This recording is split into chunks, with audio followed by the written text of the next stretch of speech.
All right, we're now going to learn how to hold the bow. Now, right here, I have a violin bow and a viola bow. They're both held the same way, so I'm going to be teaching in the same video how to hold both bows. So, first thing I want you to know is how to tell the difference between a violin bow and a viola bow. They're held the same way, but there is a definite difference between them. Right here's the violin bow, and right this little black box we have down here, that's called the frog. And if you kind of take a look at this corner right here, let me see how it's a pretty it's a hard corner, very pointed, very much like a box, a perfect 90-degree angle. So the frog on the violin bow is a hard corner. Now here's the viola bow, and if we take a look at the corner on this frog, you can kind of see how it's more curved. So this is a viola bow. Hard corner on the violin bow, curved corner on the viola bow. Sometimes the viola bow frog will be a little bit thicker. Now, that's the main difference between a violin bow and a viola bow. We're gonna now learn about how to hold them because they are held the same way. First, we're gonna talk about the structure of the bow. So we'll take a look at the violin bow here. First, we have this basic structure, the wood. This is simply called the stick, very simply titled. And then right here is hair. This is the hair from a horse. And this is the part of the bow that will touch the string and draw out the sound. Then up here at the top, we have where the stick comes into this almost like somewhat like a pointed hammerhead, and then the hair comes in here. This is where they meet. This is simply called the tip of the bow. So we got the tip, the stick, and the hair. Now all the way down here, we have this part. This is the adjusting screw, and this is a mechanism that you can actually turn. So what this does is it adjusts the tension of the horsehair.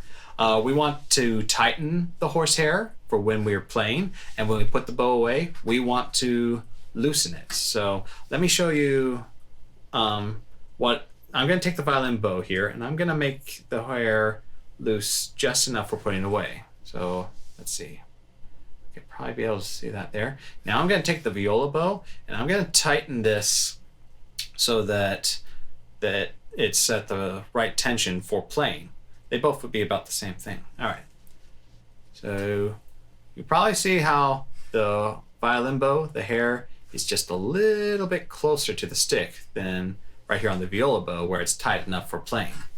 The one guideline I give students is if there's enough room between the hair and the stick for a pencil eraser to fit through, then and have some wiggle room, then that's going to be tight enough for playing. Right here on this bow, you can see that the eraser is having to kind of like touch the hair in order to fit in between there, and that's too loose. So that would need to be tightened in order to play. But it is loose enough for putting away. Now, it is possible to make this too loose. Let me go ahead and do that, and you can probably see there the hair is starting to kind of like sag, and we can kind of see some of those individual strands there. That's too loose. It's easy for a hair to get caught on something and broken and snapped off. So we want to just tighten this enough so that the hair is just pulled together. Okay, good. Now it is also possible to tighten these too much. One indication it would be the stick. You may be able to notice that maybe it'll be easier to show with this bow. The stick and the hair are pretty wide. And then as we kind of go through the stretch, you see the stick and the hair, they get closer together. And then it widens up here at the tip again. So the stick is bending in towards the hair. If we tighten this so much that the stick becomes straight, that is too much tension on the stick, and you're likely to break it. I've seen a couple different violin bows that have been broken just because the stick was tightened too much. Right now I have the hair so tight, the stick is straight. That's too much. So I'm going to loosen this back. Now, the way this bow is made, the stick will only straighten if it's tightened too much, but it is possible to go beyond that. I'm going to try to demonstrate that with this viola bow here.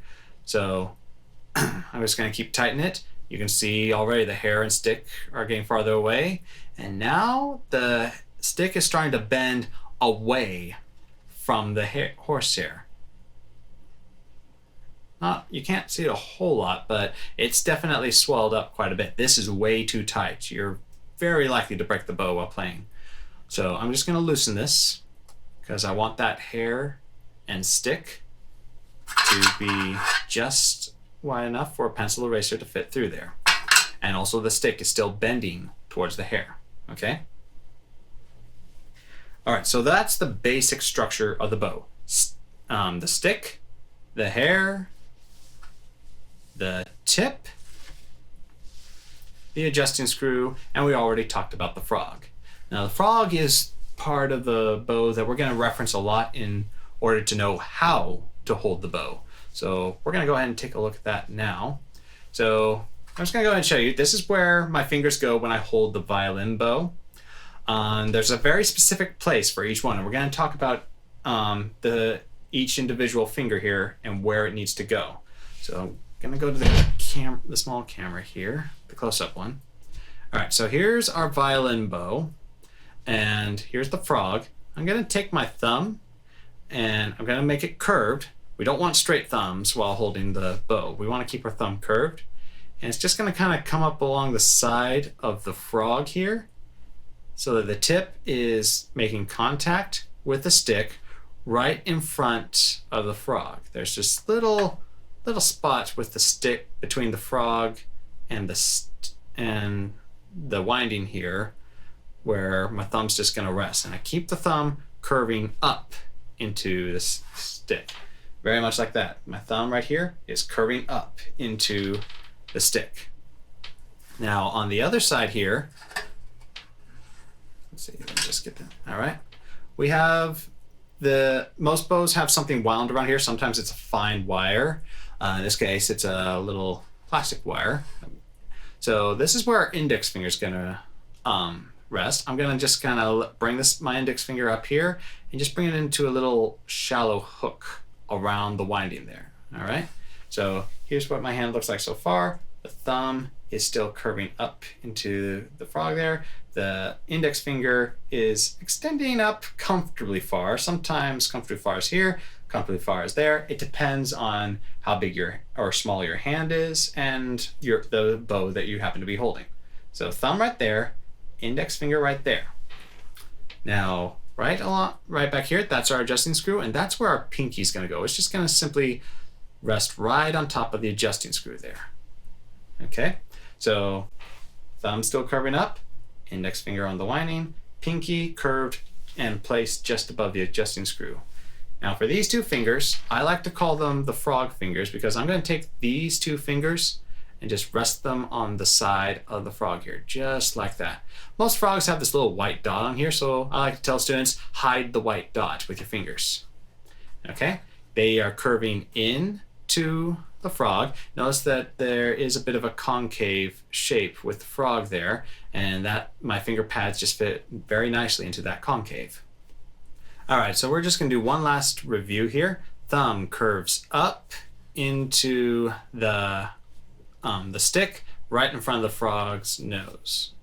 As I like to tell young students, you're plugging the frog's nostril. The index finger wraps in a shallow hook around the winding there.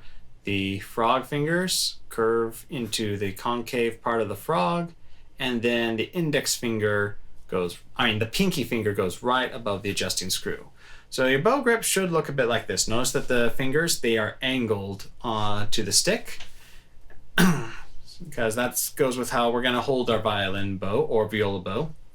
And also try to keep these fingers all curved. We don't want to straighten them out like this so it almost looks like how you would hold a puppet hand. Now keep those fingers curved. Notice there's the hand's also nice and open so I can fit a finger in between there. All right. This is going to take some time to get comfortable with, but like everything in this course, the more you work with it, the easier it becomes.